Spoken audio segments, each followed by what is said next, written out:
Agora nós vamos estudar as integrais chamadas imediatas, ou seja, não tem nenhum método especial de integração, para funções do tipo exponencial. Então, como é que são as integrais de exponenciais? Elas são relativamente simples, como você vai ver.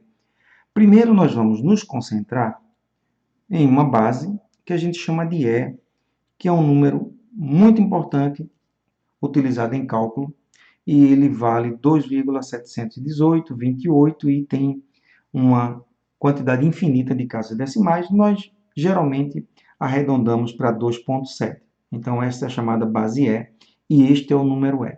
Eu não vou entrar em detalhes aqui sobre o número E, porque isso muito provavelmente você viu quando estudou limites e também derivadas. Então, é aquele mesmo número, o E. Uma característica importante desta função e elevado a x, ou seja, exponencial com base e, é que a derivada é a própria função. Isso é algo extremamente raro, uma função que tem ela mesma como derivada. Então, se ela é a derivada, quando você faz o processo inverso e calcula a primitiva, o resultado, a primitiva da exponencial, que é o processo inverso, é a própria exponencial. Claro que agora com uma constante. Então, a primitiva de E elevado a x é E elevado a x mais uma constante. Só que nem todas as funções exponenciais elas são tão simples. Você pode ter uma constante multiplicando. Então, existe uma propriedade chamada regra da cadeia, que quando você tem uma função composta com outra função, e aqui você tem a função exponencial, e você sabe que a função exponencial, a derivada é ela mesma, então é elevado a kx, mas aqui você tem uma outra função, kx, uma constante, aqui estou pensando numa constante, vezes x. E aí você precisa também derivar a constante vezes x, e a derivada de kx, onde k é constante, é somente k. Então, no final das contas, a derivada de E elevado a kx é KE elevado a kx. E aí nós queremos eliminar esse k, como a gente fez antes na primeira aula sobre função potência.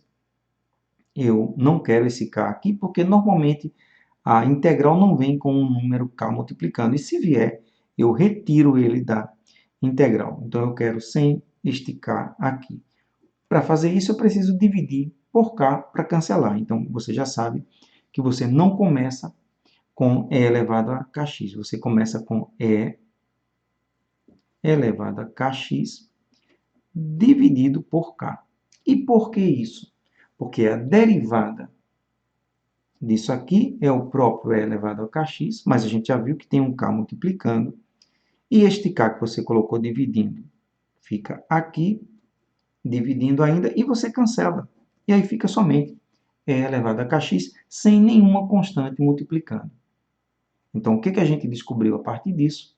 Se a derivada dessa função é E elevado a kx, a primitiva de E elevado a kx dx é só fazer o processo inverso.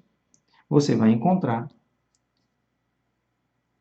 E elevado a kx sobre k mais a constante.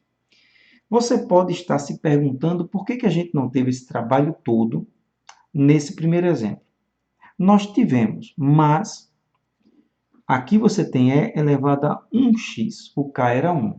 Então, se o k é 1, aqui fica E elevado a x, está aqui, e você vai dividir por 1, que não precisa, então fica muito simples quando o k é igual a 1. Então, lembra que para calcular a integral de E elevado a uma constante vezes x, você precisa, no final, dividir por essa constante. Então, vamos ver alguns exemplos de como isso funciona para que fique mais claro para você.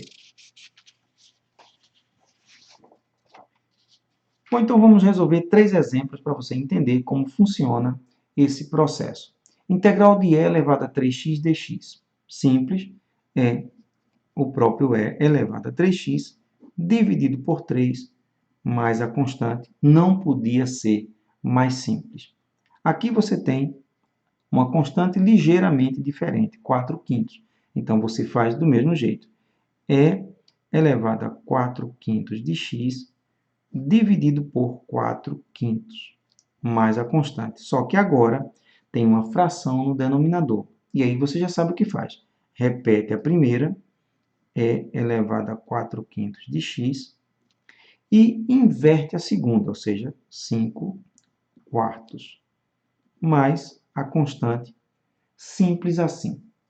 Um último caso que aparentemente é mais complicado, mas é até mais simples do que esse segundo, é a integral de e elevado a menos raiz de 2x.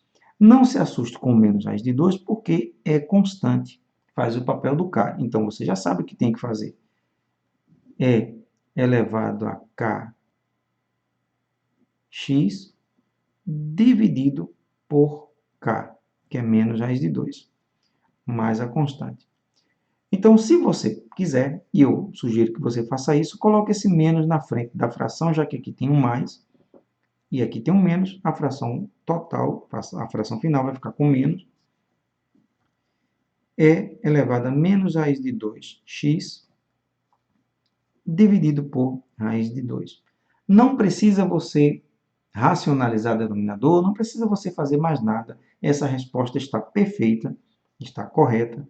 Então, aqui você tem o resultado final. Basta, obviamente, você repetir o k e dividir pelo k. Só que o menos veio aqui para frente.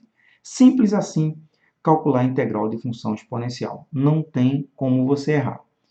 Vamos para a próxima aula.